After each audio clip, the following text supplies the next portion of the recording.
Humanos que han realizado informes en donde se revelan preocupantes circunstancias de ejecuciones de privados de la libertad.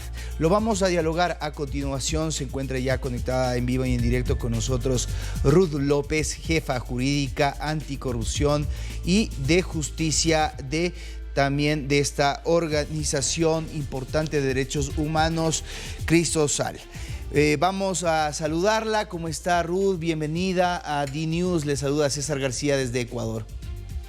Muchísimas gracias, muy bien. Estoy realmente complacida de poder acompañarles y poder dar una panorámica general de lo que está ocurriendo en El Salvador.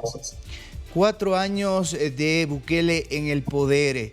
Primero, ¿cuál es su evaluación sobre la dinámica que ha tenido este gobierno, que si bien ha atendido un problema fundamental, el tema de la inseguridad en El Salvador, por otra parte veíamos que hay deudas pendientes en materia económica y por supuesto en las críticas no solo de la comunidad internacional, sino también de organizaciones importantes de derechos humanos sobre este tipo de estrategias para poder controlar la inseguridad de las pandillas?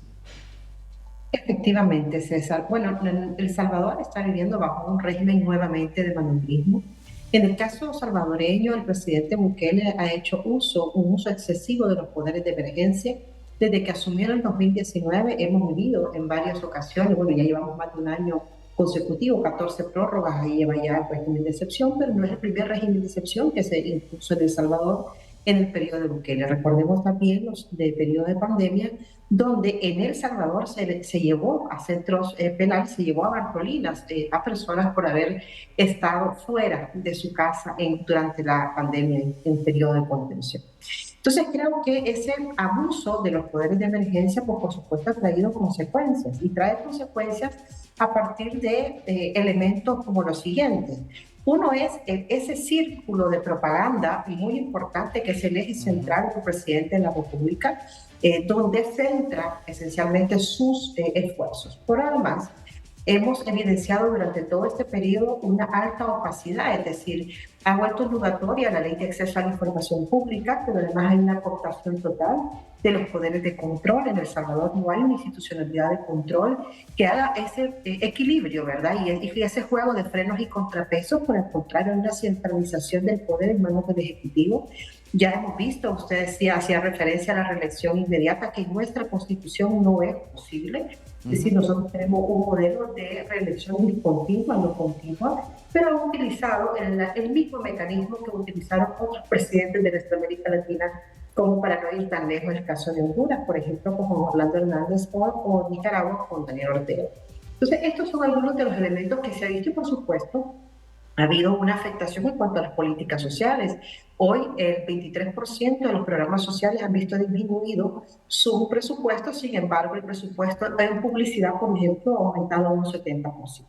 Esto evidencia, por supuesto, las prioridades del gobierno, ¿no? Y hay que tener en cuenta otros factores como el aumento de la pobreza extrema. Hay más familias en El Salvador en pobreza extrema y, claro, no hay una atención adecuada a los elementos estructurales de la pobreza y, por lo tanto, de la delincuencia negra.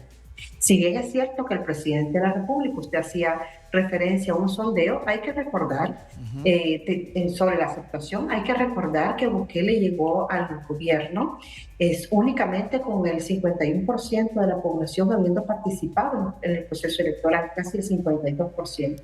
Y de esto el 53% votó a su favor. Es decir, estamos hablando que del padrón electoral solo obtuvo el 27%. Así que estas mediciones hay que relativizarlas, porque una cosa es cómo se expresan en encuestas en línea, por ejemplo, y otra cosa es cuando ya esto se traduce a votos. Porque hay un elemento importante. En El Salvador está funcionando, y le ha funcionado al gobierno como le ha funcionado a otros gobiernos, el miedo como mecanismo de control social. En El Salvador, a partir de las investigaciones que han sido públicas recientemente, Cristosal ha publicado una, ha sido evidente cómo las denuncias anónimas, por ejemplo, o tener la estigmatización, o el tener tatuajes, o ser joven entre 18 y 30 años, puede ser una causal simplemente para que la policía o los militares se lo puedan llevar al régimen de excepción. Tenemos más de 69,000 personas detenidas durante el periodo del régimen, desde el 27 de marzo hasta el día de ahora. Y por supuesto no son cifras nada alentadoras, especialmente cuando de estas, al menos 5.000 ya han salido según las declaraciones de los funcionarios. Y un elemento bien importante en todo este tema es la falta de información pública. Es decir, eso nada más que se sabe por las declaraciones de los funcionarios, por tweets, o por declaraciones en medios periodísticos gubernamentales, porque tampoco asisten a medios y tienen entrevistas con medios independientes. Y por lo tanto, esto tiene un impacto directo en la calidad de la información que tiene la ciudadanía. A propósito sí. Ruth, a propósito de lo que acabas de mencionar, quisiera hacerte una pregunta que me parece que la haría cualquier persona, no solo del continente americano, sino de un salvadoreño promedio.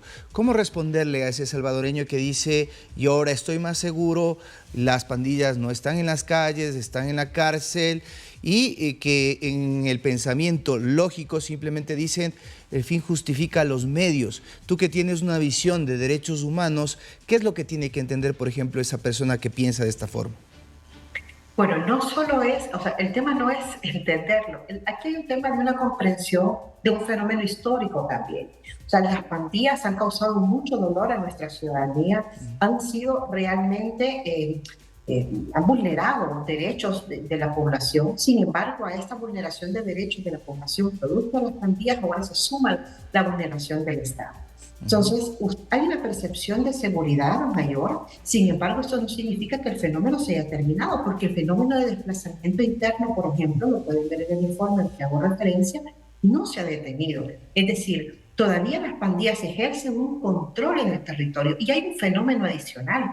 Mucho de esto es marketing político, es decir, también ha sido revelado cómo el gobierno ha pactado con las pandillas, incluso funcionarios de gobierno han estado relacionados con la salida ilegal de personas fuera del territorio nacional y que han sido capturadas posteriormente, unos en Guatemala, otros en México, etcétera.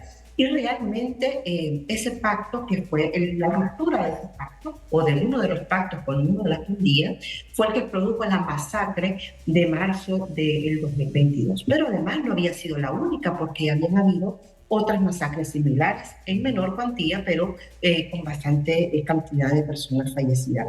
Entonces, si bien es cierto, por ejemplo, el fenómeno de renta, hay una percepción mayor de seguridad, hay una disminución de la renta, lo cierto es que el fenómeno no se ha erradicado.